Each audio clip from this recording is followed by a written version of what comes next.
అందరికీ వందనములండి. మీకు విషయం తెలుసా?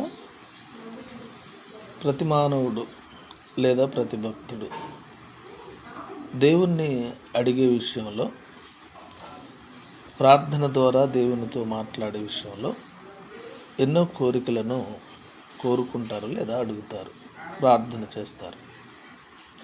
అయితే చాలామంది తమ స్వార్థం కోసం, సుఖము కోసము, సంతోషం కోసము, తమ జల్సాల కోసము కొన్ని కోరికలను దేవుణ్ణి అడుగుతూ ఉంటారు.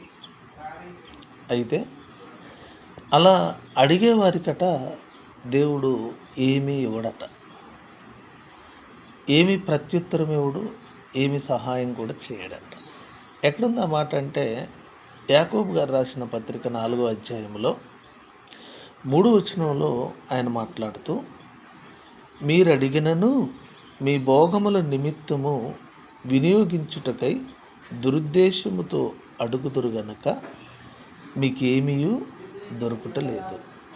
దురుద్దేశంతో ప్రభువును వేడుకునే వారికి లేదా అడిగే వారికి ఏమీ సమాధానం రాదండి దేవుని నుండి.